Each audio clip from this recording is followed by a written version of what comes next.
Olá, excelente dia! Sou a doutora Elisete Carfer e vamos para mais uma resposta das perguntas dos nossos quadros Perguntas e Respostas.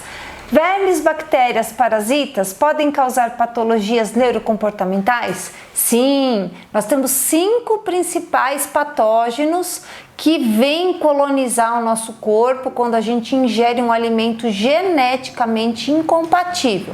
Então, toda a contaminação parasitária, ela é consequente da ingesta de água ou alimentos geneticamente incompatíveis, ou uma água contaminada ou um alimento contaminado que, além de conter o parasita, ele também possui suplementos, substâncias, moléculas a qual você geneticamente não deveria estar se alimentando. Aí o parasita encontra um terreno biológico suscetível no seu corpo para poder vir morar. Então vai fazer o favor de vir morar dentro do seu corpo no mecanismo de simbiose.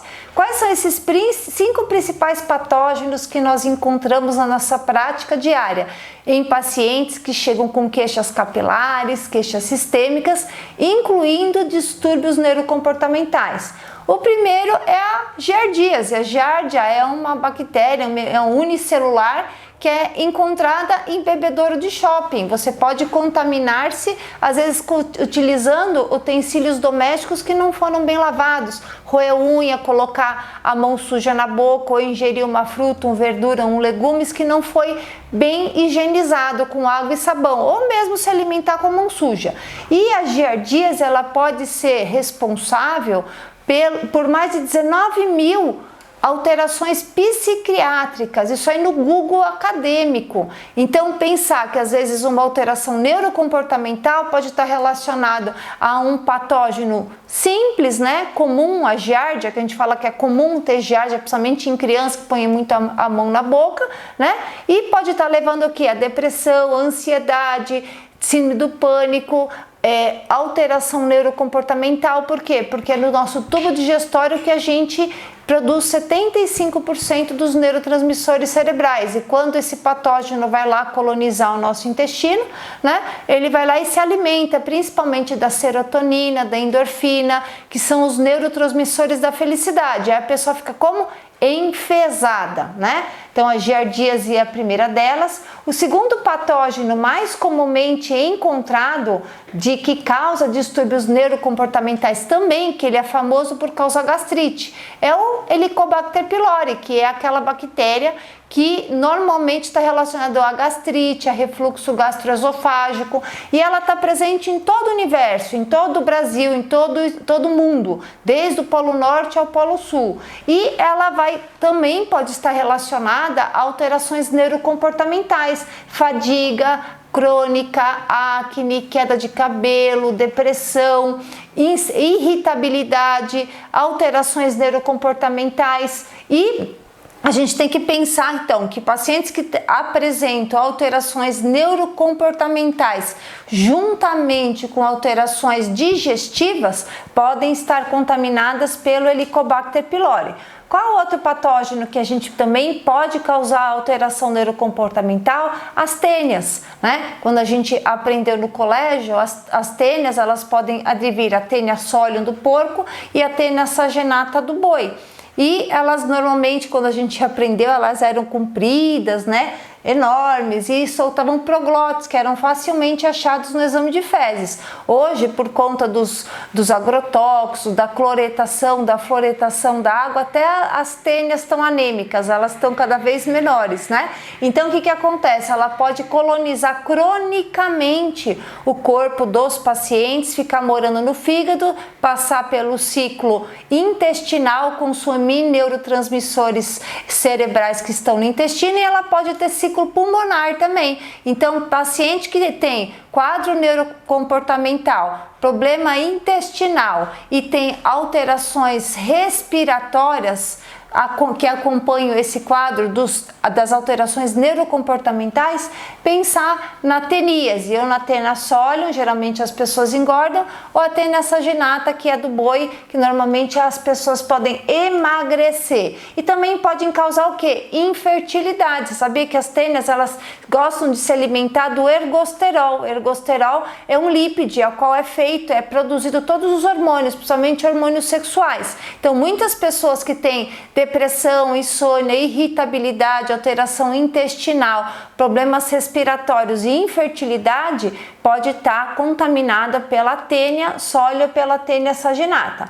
Outro fator que pode também desencadear é a alteração do lipidograma do sangue. Então, às vezes, o único sintoma que o paciente tem de contaminação parasitária, por exemplo, uma tênia, é aumento do colesterol e do triglicérides. Sim, a pessoa está fazendo uma alimentação teoricamente saudável, pratica atividade física e tem essas alterações neurocomportamentais, digestivas, respiratórias e um colesterol alto, um triglicérides alto. Então pense também numa contaminação por uma tênia, por uma teníase.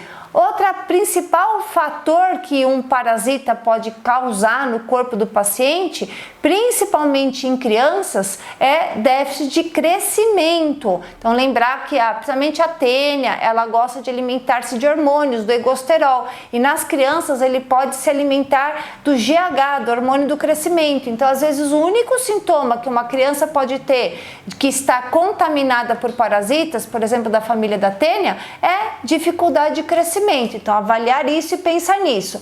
Outros casos também, outros sintomas e sinais que podem estar acompanhando a distúrbios neurocomportamentais são psoríase, né? A seborríase, tanto no couro cabeludo, aquelas placas seborriásicas na pele e no cabelo, podem estar associadas também a quadros parasitários assintomáticos. Então às vezes nem sempre um paciente contaminado por parasita vai ter quadro digestivo, às vezes é neurocomportamental, às vezes é pele, às vezes é hormonal, às vezes é queda de cabelo, né? Temos também um outro parasita muito comum, além do H. pylori, além da giardia, além da tênia, é o toxoplasma. Esse é o mais famoso de todos em ocasionar distúrbios neurocomportamentais. Então ele gosta de morar no lobo frontal direito. Então normalmente a pessoa, ela apresenta uma dor de cabeça constante ou em salvas, né? Às vezes alterações visuais, né? E pode causar também alterações neurocomportamentais mais graves,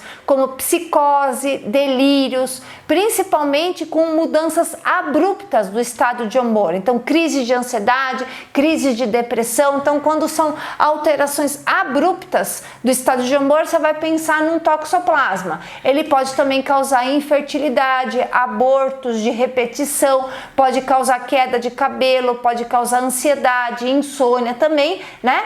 E principalmente as doenças autoimunes. Então, nos pacientes que têm quadro de lúpus, tem síndrome de Sjögren, tem uma foliculite decalvante, né? Por quê? Porque ele adora estimular o nosso sistema inflamatório a produzir fibrose, né? Então, ele causa as doenças fibrosantes, é um dos fatores, juntamente com os metais tóxicos, podem desencadear doenças fibrosantes. E para finalizar, né, nós temos também as cândidas, né, os fungos. Os fungos também eles podem estar colonizando principalmente a pineal, a região do lobo frontal, causando também déficit de atenção. Aqui no Google Acadêmico tem mais de 19.700 citações científicas correlacionando candidíase a sintomas psiquiátricos. Então isso pode estar relacionado a pessoas que têm fungos nas unhas, ela pode ter fungose oral, o famoso sapinho, no caso da mulher o famoso corrimento, né? E sintomas neurocomportamentais, pensar que a pessoa pode estar contaminada